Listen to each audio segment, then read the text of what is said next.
देखिए तारीख जो बीएनपी के एक्टिंग चेयरमैन वर्किंग चेयरमैन है उसकी वापसी खालिदा जिया का बेटा, इसकी रिटर्न से मेरे ख्याल से अगर ये सत्ता में आता है या इनकी पार्टी डोमिनेट करके आती है, कुछ बेहतर इंपैक्ट होगा भारत बांग्लादेश रिश्तों में, क्योंकि ये थोड़ी मेरे ख्याल से मैच्योरिटी से काम करेगा, थोड़ा स्टेट्समैन लाइक रहेगा। और इन एनी केस कोई भी बांग्लादेश की सरकार आएगी उसको इंडिया के साथ वर्किंग रिलेशनशिप रखनी पड़ेगी।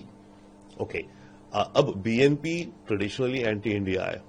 ओके, इंडिया की हेजिमोनी नहीं चाहते, इंडिया से कल्चरल लिंक्स नहीं चाहते, अपनी इस्लामिक आइडेंटिटी बढ़ाना चाहते हैं, सॉफ्ट इस्लामिक, जमात हार्ड इस्लामिक जाती है, राइट।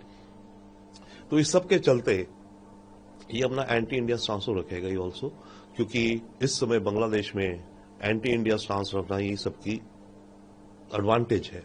हर एक को इलेक्शन में वो तो रखना ही है, एंटी हसीना और एंटी इंडिया, तो वो भी एंटी इंडिया रखेगा। परंतु आई होप, मेरे ख्याल से इतना डार्क, इतना धमकियों भरा जैसे जमात और स्टूडेंट कुछ लीडर्स दे रहे हैं कि हम इंडिया के नॉर्थ ईस्ट को कटवा देंगे, चिकन नेक को, ये उस तरह की स्टेटमेंट्स नहीं देगा मेरे विचार से।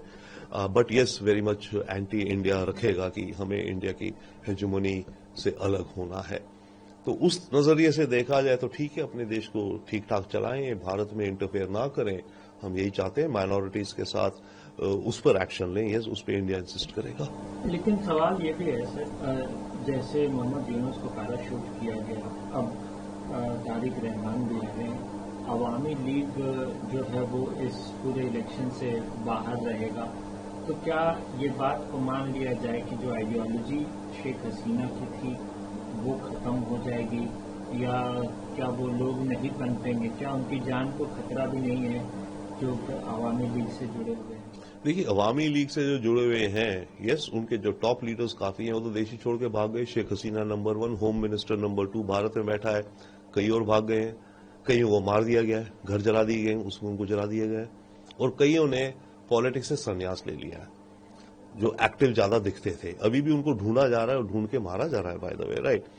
परंतु at the same time Awami league और शेख हसीना की आइडियोलॉजी आप कहें या विचारधारा, जो भी धारा, उसके काफी मतलब सपोर्टर, उस विचार को रखने वाले काफी बांग्लादेशी हैं कि उनको वैसा देश चाहिए। परंतु इस समय वो तबका माइनॉरिटी में है।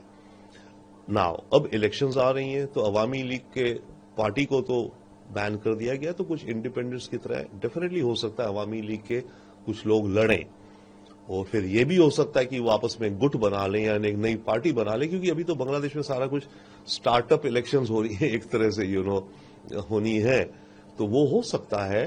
और कुछ इंडिपेंडेंट अवामी लीग विचार वाले जीत भी सकते हैं।